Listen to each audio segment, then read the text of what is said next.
오늘 하나님의 말씀은 베드로전서 1장 20절에서 22절까지의 말씀입니다. 그는 창세 전부터 미리 알린 바 되시니나 이 말세에 너희를 위하여 나타내신 바 되었으니 너희는 그를 죽은 자 가운데서 살리시고 영광을 주신 하나님을 그리스도로 말미암아 믿는 자니 너희 믿음과 소망이 하나님께 있게 하셨느니라. 너희가 진리를 순종함으로 너희 영혼을 깨끗게 하여 거짓이 없이 형제를 사랑하기에 이르렀으니 마음으로 뜨겁게 서로 사랑하라. 아멘. 베드로전서 1장 20절에서 22절 말씀을 가지고 영원한 사랑으로 사랑하라, 영원한 사랑으로 사랑하라 라는 제목으로 함께 은혜 나누겠습니다. 한 강연 영상을 본 것이 있습니다. 자기 딸이 결혼하려 하지 않는다는 한 어머니의 고민 사연입니다.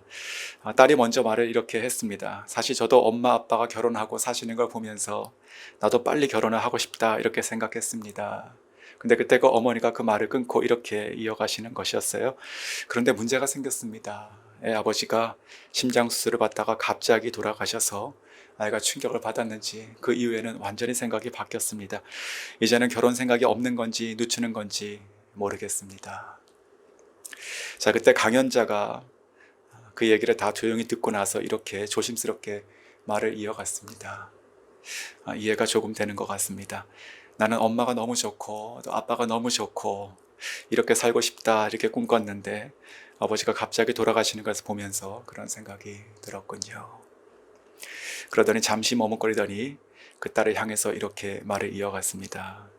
제가 아빠라면 제 딸에게 이렇게 말할 것입니다. 영원하지 않아서 더 소중한 거니까.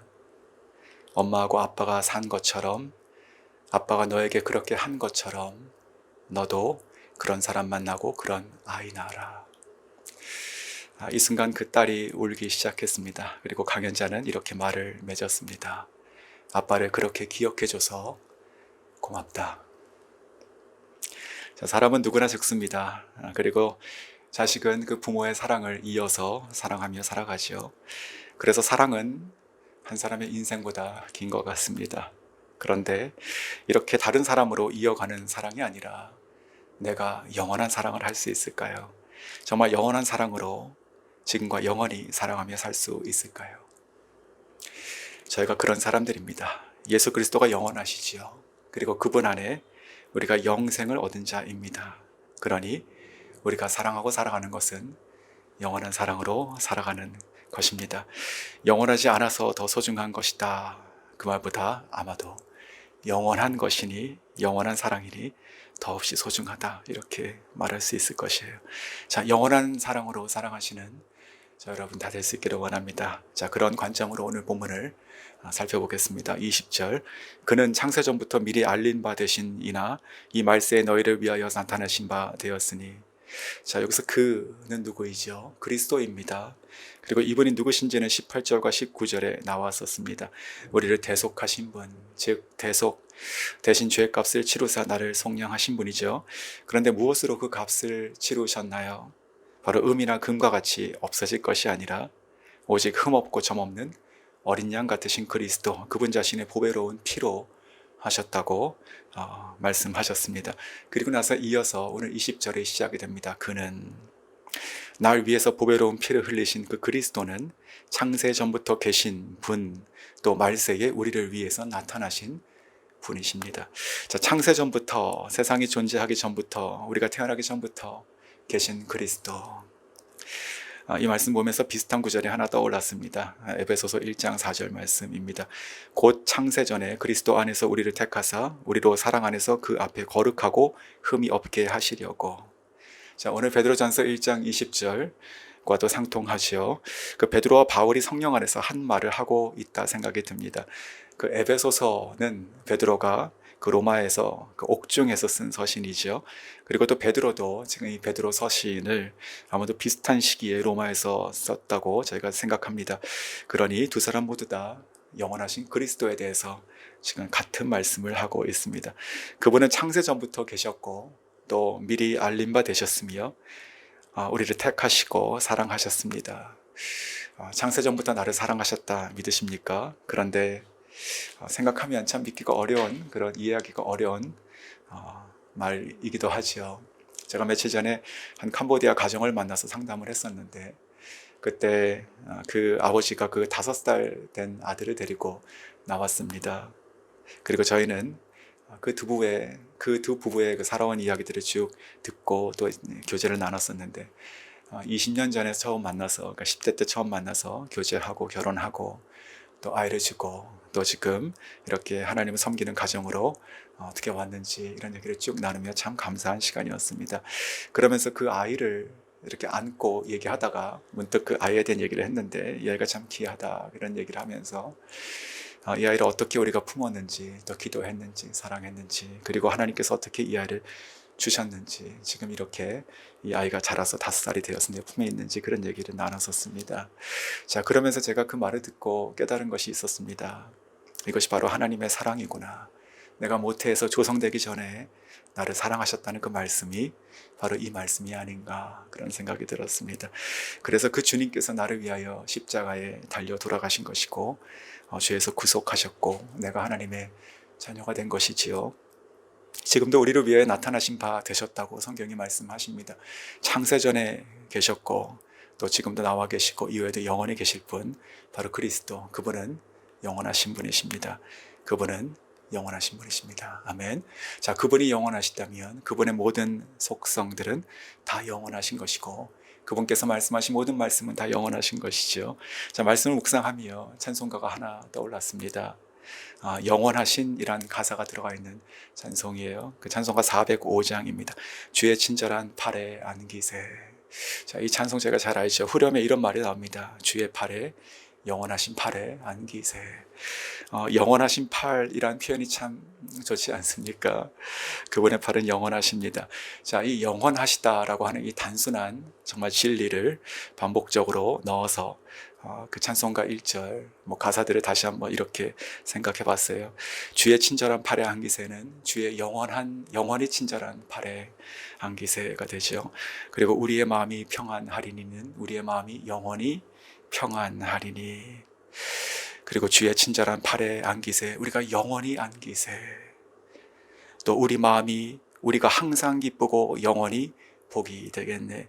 주의 영원하신 팔에 안기세. 자, 2절도 마찬가지예요. 날이 갈수록 주의 사랑이 영원히 광명하게 비치네. 그리고 천성 가는 길은 영원히 편안하니리. 그리고 3절도요. 주의 영원한 보좌 앞에 우리가 나아가네. 그리고 나는 기쁘게 나의 찬미 소리는 영원히 외쳐지리. 그리고 내 안에 있는 겁과 두려움은 영원히 없어지리리. 그리고 주의 영원하신 팔에 안기세.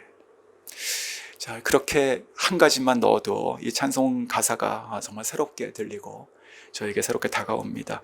그리스도, 그리고 그리스도의 모든 것은 진심으로 영원하십니다. 자, 이뿐인가요? 21절을 보면 이렇게 말씀하시죠. 너희는 그를 죽은 자 가운데서 살리시고 영광을 주신 하나님을 그리스도로 말미암아 믿는 자니 너희 믿음과 소망이 하나님께 있게 하셨느니라. 자, 우리의 믿음과 소망이 하나님께 있게 된 것인데 어떻게 그렇게 됐다고 성경이 말하고 있습니까? 그리스도로 말미암았다라고 하죠. 그러므로 이 말은요, 영원하신 그리스도를 통해서 우리에게는 영원한 믿음과 소망이 있게 된 것입니다. 우리 안에 있는 믿음과 소망은 그리스도 때문에 영원한 것이 된 것입니다. 자, 이제 이 영원하신 그리스도를 믿는 믿음 안에 영원한 믿음과 소망을 둔 자들은 이 땅을 어떻게 살아가야 할까요? 저는 그것이 22절이라 생각이 들고 오늘 22절에 한 가지를 저희들에게 말씀하십니다. 자, 22절. 너희가 진리를 순종함으로 너희 영혼을 깨끗하게 하여 거짓이 없이 형제를 사랑하기에 이르렀으니 마음으로 뜨겁게 서로 사랑하라. 아멘. 서로 사랑하라 말씀하시죠. 자, 그런데 어떤 사랑일까요? 자, 22절에 보면 이 사랑이라는 표현이 2번 나옵니다. 2번 나와요. 너희가 형제를 사랑하기에 이르렀다, 이런 표현이 있고, 두 번째는 마음으로 뜨겁게 서로 사랑하라, 이렇게 사랑에 이른다라는 말이죠. 즉 이미 우리가 다다른 사랑이 있고 또 추구하고 계속 나아가야 될 사랑을 말씀하십니다. 즉 사랑은 멈추는 것이 아니고 다음이 있는 것도 아니고 영원히 지속돼야 하는 영원한 사랑으로 하는 것입니다. 자, 이러한 영원한 사랑으로 사랑한다는 것은 어떤 뜻일까요? 바로 영원한 말씀을 따라서 우리가 사랑하는 것이다. 성경이 말씀하시죠. 진리를 순종함으로, 즉 내 감정, 어떤 형편에 따르지 않고 어떤 조건에 따르지 않고 하나님 말씀을 따라서 영원하신 분이 하신 그 영원하신 말씀을 따라서 저희가 순종하며 사랑하는 것입니다. 그 말씀이 우리의 영혼을 깨끗이 하였고 또 거짓이 없이 서로 사랑하게 하고 있습니다. 그리스도가 우리를 그렇게 사랑하셨으니까 우리가 서로 말씀을 순종하여 사랑하는 것이죠. 또한 영원한 사랑으로 사랑하는 것은 어떤 사랑일까요? 바로 아가페 사랑으로 사랑하는 것입니다. 자, 22절에 두 번 나온 사랑에 대한 원어를 찾아봤습니다. 첫 번째, 그러니까 사랑하는데 이르렀다, 이 표현에 쓰인 것은 필레오가 쓰였습니다.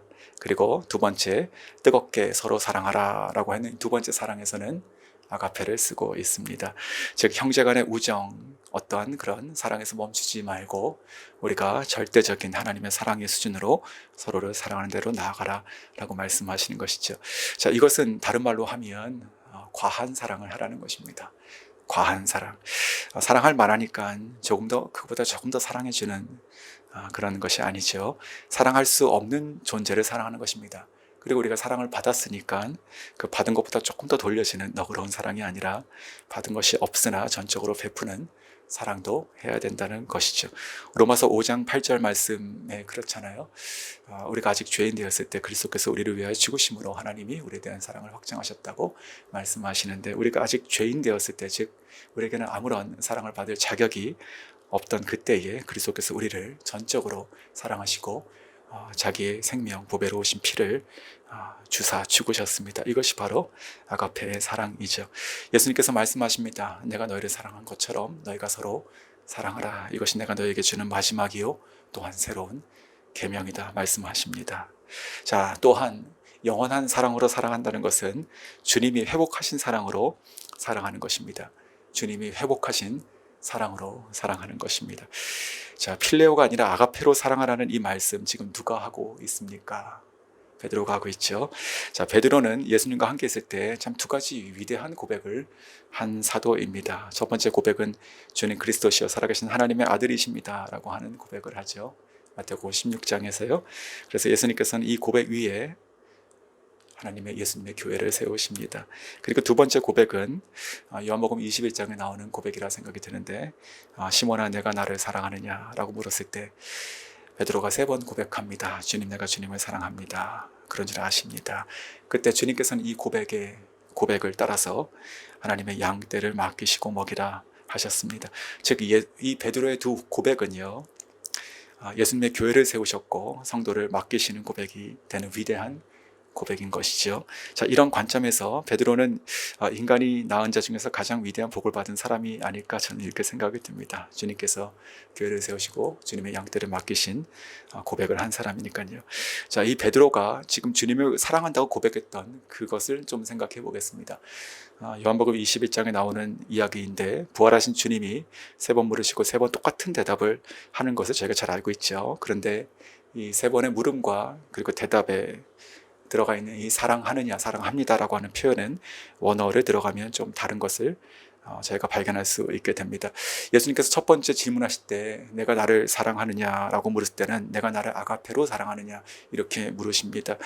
그때 베드로가 감히 그 사랑을 감당할 수가 없었을 것이에요. 그는 직전에 실패하고 저 자기의 삶터로 이렇게 돌아갔지 않습니까? 그래서 그가 대답했던 것은 주님, 내가 주님을 필레오로 사랑합니다. 이렇게 대답합니다. 그리고 주님께서 두 번째 물으시죠. 시몬아, 내가 나를 또다시 묻으노니 아가페로 사랑하느냐 이렇게 물으십니다. 그때 베드로는 또다시 떨면서 대답합니다. 주님, 내가 주님을 필레오로 사랑합니다. 자, 그리고 나서 주님은 3번째 질문을 또 던지십니다. 시몬아, 내가 나를 사랑하느냐? 그때 사랑은 필레오로 하십니다. 내가 나를 필레오로 사랑하느냐? 그때 베드로는 또다시 두려운 중에 대답하죠. 네, 주님, 내가 주님을 필레오로 사랑합니다. 그러신 줄 주님께서 아십니다. 저는 그 말씀을 묵상하며 이렇게 생각이 듭니다. 예수님께서 왜 3번째 질문에서는 그 아가페에서 필레오로 바꾸셨는가? 절대적인 사랑을 강요하지 왜 않으셨는가? 저는 근데 이것이 주님의 크신 사랑이다 생각이 들었습니다. 주님을 부인하고 힘없이 자기 고기잡이로 돌아갔던 그 베드로, 그러나 주님이시다라는 그 소리에 정말 바다에 뛰어들어서 해변가로 헤엄쳐 왔던 그 베드로, 하지만 감히 그분 앞에서 아무 말 하지 못하고 그저 서 있었던 베드로, 그에게 예수님께서는 사랑을 하느냐 물어보셨지요. 근데 그가 대답할 수 있는 그 수준으로 낮추셔서 다시 그 사랑할 수 있도록, 그가 할 수 있는 그 사랑부터 시작할 수 있도록 예수님께서는 필레오로 사랑하느냐고 물으셨다고 생각이 들었습니다. 자, 오늘 다시 본문으로 돌아가 보죠. 오늘 베드로전서 1장 22절을 보십시오. 예수님을 필레오로 사랑합니다 라고 밖에 고백할 수 없었던 그 베드로가 지금 약 20년이 지나서 지금 이 글을 쓰고 있습니다. 그리고 어떤 사랑을 성도들에게 말하고 있습니까? 아가페 사랑입니다. 성도들을 향해서 너희가 말씀을 순종하여 거짓없이 서로 필레오에 사랑하는 데 이르렀지. 잘했다. 하지만 여기서 멈추지 말자. 우리가 서로 더욱더 마음을 뜨겁게 함으로 아가페로 사랑하는 데 나아가자. 자, 아마도 저는 이 서신을 쓰고 있었던 이 베드로가 어쩌면 20년 전에 그가 해변가에서 주님을 만났던 그 자신을 떠올렸을 거라 생각이 듭니다. 아마 눈물이 많이 났을 거예요. 주님께서 그때 나에게 물으셨고 내가 그때 내 수준으로 대답할 수 있었던 그 필레오, 하지만 주님께서 그 사랑부터 시작해서 나를 회복하셨지요. 그리고 내가 이제 사랑하는 이 성도들을 향하여 감히 주님의 사랑으로 권면합니다. 주님, 이들이 필레오의 사랑에서 멈추지 않게 하시고 주님께서 보이시고 우리에게 베푸셨던 그 사랑대로 아가페로 서로 마음으로 뜨겁게 사랑하게 하소서. 그러한 사랑으로 이 말세를 살아가게 하소서. 사랑하는 성도 여러분, 동일한 기도 그리고 동일한 간구 지금 저에게 하십니다. 어떤 가정을 꿈꾸십니까? 어떤 교회를 꿈꾸십니까? 은과 금이 많은 가정과 교회를 꿈꾸십니까? 아니면 헌신과 성과가 많아서 자랑이 많은 그런 모습을 꿈꾸십니까? 다 좋지요. 그런데 거기가 다 끝이라면 끝이 있는 것이 아닙니까? 저희는요, 영원한 사랑으로 사랑하며 살아가야 됩니다. 영원한 사랑으로 살아가며 살아가야 됩니다. 우리 가정도 우리 교회도 그렇습니다. 이 사랑을 우리는 죽음을 넘어서 저 천국 계신 주님 앞에 가져가는 것입니다. 주님, 내가 이 땅에서 이러한 사랑으로 살았습니다 라고 우리가 영원한 사랑을 가지고 주님 앞에 갈 것입니다. 그때 영원하신 나의 주님, 내가 주님을 영원한 사랑으로 사랑했고 나의 형제들을 영원한 사랑으로 사랑하며 살았습니다. 그리고 그 사랑을 주님께 이제 드립니다. 그리고 계속 우리는 주님과 함께 영원토록 영원한 사랑으로 살아갈 것입니다. 그것이 바로 영생입니다. 자, 그러니 오늘 우리는 우리가 해왔던 그 사랑의 수준 혹은 멈추고 다함이 있는 그런 수준이 아니라 그리스도를 따른 영원한 사랑으로 살아갈 수 있기를 소원합니다. 그 사랑이 시작되는 곳에서 하나님의 나라가 오늘 다시 회복될 것입니다.